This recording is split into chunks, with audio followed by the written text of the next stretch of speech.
Analizar este tema, sobre todo desde el punto de vista político. Me da muchísimo gusto saludar y agradezco su tiempo a José Antonio Crespo, analista político justamente. José Antonio, ¿cómo estás? Buenas noches. ¿Qué tal? Buenas noches. José Antonio, ¿por dónde empezar dentro de esta madeja súper enredada que involucra a tantas personas, a tantos políticos? ¿Cuántos tendrán miedo ahorita? Porque obviamente no es solo García Luna, quizá fue la cabeza brillante para mal de generar esta fortuna y este emporio en relación con los narcotraficantes, pero ¿cuántos implicados, no solo en México, sino también en Estados Unidos, tuvieron que ser parte de esta red? Y creo que el gran perdedor es México. ¿Tú qué me dirías al respecto? Sí, desde luego, esto es un esfuerzo de Estados Unidos que no está dirigido contra Felipe Calderón, como lo está utilizando aquí López Obrador políticamente. No, el aviso, el reproche es a México, a los gobiernos de México, a todos, incluido al de López Obrador. Hay que recordar que hace apenas unas semanas la directora de la DEA pues lanzó un mensaje que se refería a este gobierno, diciendo no hay la suficiente colaboración, no hay buenos resultados. Incluso en el gobierno de Peña Nieto se logró más en contra de los Zetas de lo que se ha logrado en este gobierno. Ya no dejan a los agentes de la DEA colaborar con el gobierno mexicano, pues para ser más eficaces. O sea, el mensaje era a este gobierno. Entonces, claro, se toma a García Luna porque tienen elementos para juzgarlo, para acusarlo. Recordemos que también se había hecho con el general Cienfuegos, quien fue el secretario de la Defensa de Enrique Peña Nieto, pero ahí por razones diplomáticas el gobierno mexicano solicitó que se regresara a México y aquí se le juzgó en 2 o 3 semanas y se le exoneró muy rápidamente, porque el ejército presionó al presidente López Obrador a que fuera exonerado, porque de por medio iba todo el ejército y la imagen del ejército, no solamente un personaje, como en este caso sí lo es García Luna. Pero aunque López Obrador va a utilizar y ha utilizado y lo va a seguir haciendo de aquí al 24 esto, política y electoralmente, deberían de tomar nota de que esto es en contra de todos los gobiernos de México que vienen de mucho tiempo atrás, pero incluido este. Por ejemplo, se capturó al hijo del Chapo Guzmán, a Ovidio. Primero fue un intento de captura fallido, pero ya finalmente hace poco se capturó por demanda de Estados Unidos para extraditarlo. Yo me imagino y calculo que no lo van a extraditar a Estados Unidos porque allá ya vimos que los pueden hacer testigos protegidos, les rebajan la posible pena y puede hablar en contra del gobierno de López Obrador, porque hay muchos indicios, no hay pruebas duras, pero hay muchos indicios de vínculos de López Obrador con el cártel de Sinaloa, precisamente. Viajes, contactos cercanos, convivencias, etcétera. Y en Estados Unidos, a diferencia de México, ya lo acabamos de ver con García Luna, vale la palabra de un testigo protegido, aunque sea un delincuente, aunque no haya pruebas materiales. Entonces, si Ovidio Guzmán empezara a decir, a cambio de que le rebajaran la condena, decir, claro que hay vínculos con el presidente López Obrador, claro que ha habido acuerdos, bueno, pues eso no le conviene a López Obrador, obviamente, y por eso yo creo que por lo menos en lo que falta de este gobierno no van a mandar en extradición a Ovidio, porque creo que este gobierno también está involucrado de otra manera, de manera distinta que García Luna, con grupos de narcotraficantes. Estados Unidos obviamente sí está logrando lo que en México no se hizo, pero claro, también con una bandera de justiciero cuando, como te decía al inicio, José Antonio, seguramente también de aquel lado hay corruptos, ¿no? Para que se logre este tráfico de drogas o esta red, ¿no? De funcionarios corruptos que obviamente no solo estaban en México ni en Estados Unidos, por un lado. El gran perdedor es México porque nuestro nombre, ¿dónde queda? Más allá de si García Luna es perdedor porque se hunde en la cárcel, pero después de haber hundido su propio país. ¿Quiénes más están ahorita? Bueno, el nombre de Felipe Calderón como expresidente, ayer leía una pregunta que hacía Denise Dresser, ¿era ingenuo? O sea, ¿qué prefieres? ¿Saber y haber sido cómplice o pecar de ingenuo o de ignorante en el sentido de qué posición jugó el presidente?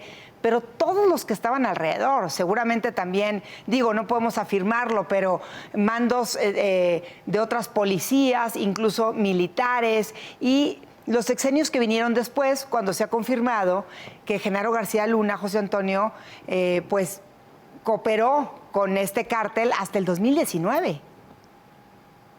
Sí, él continuó desde luego colaborando con ese cártel.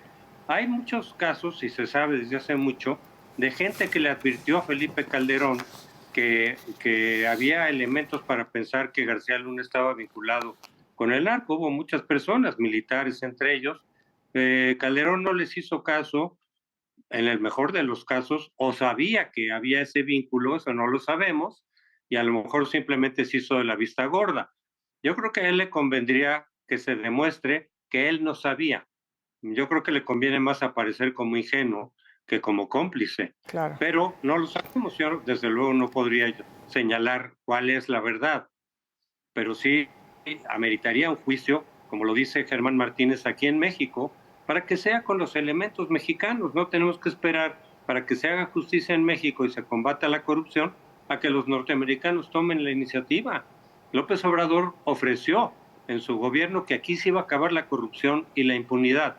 Y la corrupción y la impunidad siguen. Este golpe vino de Estados Unidos. Cuando capturaron a García Luna, no se había mencionado nada en este gobierno no sabía nada, podía sospechar, pero no sabía nada, no tenía ningún elemento sobre estos vínculos de García Luna. Tuvimos que esperar a que Estados Unidos lo aprendiera ya y lo juzgara como lo acaba de juzgar. Entonces así obviamente no puede funcionar nuestra justicia, no podemos combatir la corrupción ni terminar con la impunidad si vamos a depender exclusivamente de Estados Unidos. José Antonio, ¿y qué viene ahora para estas elecciones? Fíjate, quizá de pronto a Morena, al presidente, le viene como anillo al dedo esta, bueno, no sentencia, esta decisión de culpabilidad, la sentencia es hasta junio, porque bueno, ahora es la bandera y obviamente opaca todas las fallas, todos los problemas que ha tenido este gobierno y que no han sido pocos, incluso de corrupción en otros sentidos de lo que se sabe y se han demostrado a través de asociaciones civiles, de la propia Auditoría Superior de la Federación. ¿Cómo ves el panorama? Porque pues, el gran perdedor en este momento, el PAN, incluso el lugar de Margarita Zavala. ¿Qué ves hacia el futuro para este 2023 y sobre todo pues, el cambio de presidencia en 2024? Desde luego que López Obrador lo va a utilizar y lo va a seguir utilizando electoralmente.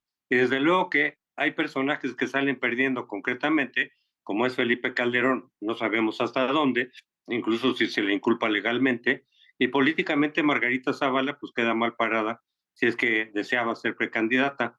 Pero con el PAN como tal, yo creo que la gente logra separar que hay personajes que están vinculados con el narco y aquí, a diferencia de lo que ha dicho López Obrador, nadie ha defendido a García Luna desde nunca. No es cierto que se le defienda, se le ha dicho que se le pruebe, que se le compruebe bien, que haya elementos, que haya pruebas, que el proceso sea adecuado, pero nadie ha dicho a salir que era inocente.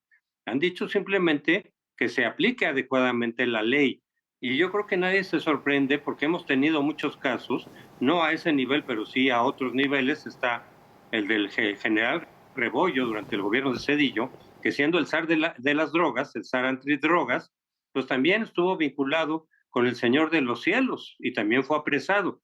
Y también sabemos que hay mucha gente de la policía y mucha gente del ejército en distintos niveles que están vinculados con el narcotráfico. Entonces eso no es una novedad. La gente sabe que el PAN como partido es una cosa distinta de los funcionarios que pueden haber tenido durante distintos gobiernos. Lo mismo que con el PRI. Una cosa son los funcionarios que fueron corruptos e incluso fueron encarcelados y otra cosa era el partido. Y lo mismo podemos decir de Morena. Desde ahorita ya hay muchísima gente de Morena que se le han demostrado, y no con testimonios nada más, sino con videos, con cuentas, etcétera, con papeles, gente que ha incurrido pues en delitos distintos, en delitos electorales, que ya son graves en México, en gran corrupción, en ocultamiento de dinero, en desvío de dinero para campañas, y sin embargo, pues no pasa nada. O sea, el López Obrador no está aplicando la ley como prometió que lo iba a hacer. Está hablando de los adversarios, pero con los suyos no se mete, pese a que hay muchísimas evidencias, ahí sí mucho más incluso que en el caso de García Luna, de delitos electorales, corrupción, y hay elementos para sospechar que puede haber vínculos con el narcotráfico. Por ejemplo, en el 2021, en algunos estados hubo participación directa del narcotráfico en las elecciones, el día de la elección, robando urnas, metiendo terror, modificando actas, etcétera, y beneficiaron a Morena, casualmente. O sea, sí hay elementos para pensar que pueda haber esos vínculos. Pero creo que la gente que no le gusta el obradorismo, pues no lo va a tomar tan a pecho esto de García Luna. Va a decir qué bueno que se castigue. Y si López y si Calderón también está involucrado, que se castigue. Pero no por eso la gente va a olvidar, los no obradoristas, pues todo el cochinero que ya tenemos en este gobierno también y que ha quedado esencialmente impune.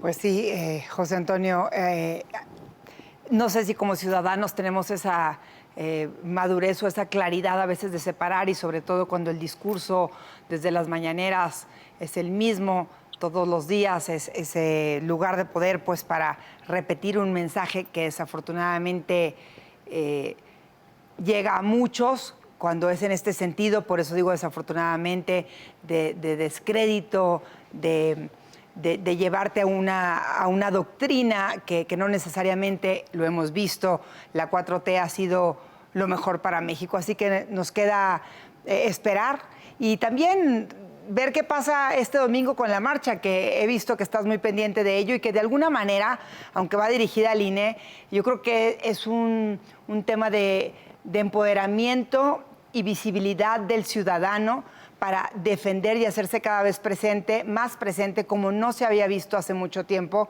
y se demostró en la marcha anterior, José Antonio. Bueno, ahora es en esta Sí, unión en el Zócalo. porque hay mucha gente, afortunadamente, que sí estamos conscientes del riesgo en que está la democracia. Sí estamos viendo que se le está atacando a la democracia a través del INE, pero también de la ley electoral, cambiándola, modificándola en favor de Morena y sin el consenso de los partidos, cosa que no había ocurrido hace 35 años. La última vez que tuvimos una reforma de ese tipo fue hace 35 años, es decir, se están regresando los 30 o 30 y tantos años que hemos avanzado la democracia con bastante éxito. Desde luego siempre es perfectible, pero nunca habíamos tenido alternancias pacíficas en la presidencia, en la mayoría de los estados, en un sentido y en otro, elecciones confiables, civilidad a la hora de transferir el poder de un partido a otro. O sea, sí se avanzó significativamente en la democracia, como nunca en la historia de México. Pero ahora hay mucha gente, no todos, que estamos conscientes de que eso se está viniendo para abajo, de que López Obrador quiere regresar a lo que había hace 35, 40 años para garantizar el triunfo de su partido en el 24 y eventualmente pues más adelante, como le hacía el PRI. Pero la gente que, por lo menos mucha gente, que estamos conscientes de ese riesgo y que no queremos perder lo que hemos ganado en estos últimos 30 años, pues estamos haciendo ruido, estamos saliendo a la calle. El mensaje del domingo va sobre todo a la Suprema Corte, no es advertencia, no es amenaza, es decir, oigan, ese mensaje es para ustedes, porque ahora de ustedes depende que esa ley electoral anticonstitucional y antidemocrática pase o no pase. Entonces el mensaje fundamentalmente es para la Suprema Corte, pero desde luego que es a toda la ciudadanía en el sentido de que, oigan, cuidado, nuestra democracia está en riesgo. Podemos terminar este sexenio sin lo que obtuvimos con mucha dificultad los últimos 30 años. Y de ahí para el real, pues ya podemos estar en manos de un ejecutivo irresponsable, hablo de López Obrador o de quien lo pueda suceder después, que haga lo que quiera sin contrapesos, con el control del Congreso, con el control de la Suprema Corte. Las dictaduras en Venezuela y en Nicaragua se dieron justo a partir de que el gobierno empezó a controlar la autoridad electoral. Y eso es lo que está intentando aquí López Obrador. Pues sí, si ya de alguna manera hace lo que quiere, imagínate con más poder en ese sentido, José Antonio. Estaremos muy pendientes, obviamente, de la marcha este domingo y de este llamado a la Suprema Corte de Justicia. Y pues también de cómo utilizará Morena y el presidente esta bandera de Genaro García Luna contra el PRIAN, como le dicen, el PAN, etcétera. Van a salir todos, como se dice vulgarmente, embarrados, pero hay que estar muy pendientes. Y te agradezco, por supuesto, tu análisis para la audiencia del Financiero Televisión. José Antonio, muchas gracias. José Antonio Crespo, analista político. Buenas noches, José Antonio. Con mucho gusto, buenas noches. Hasta muy pronto.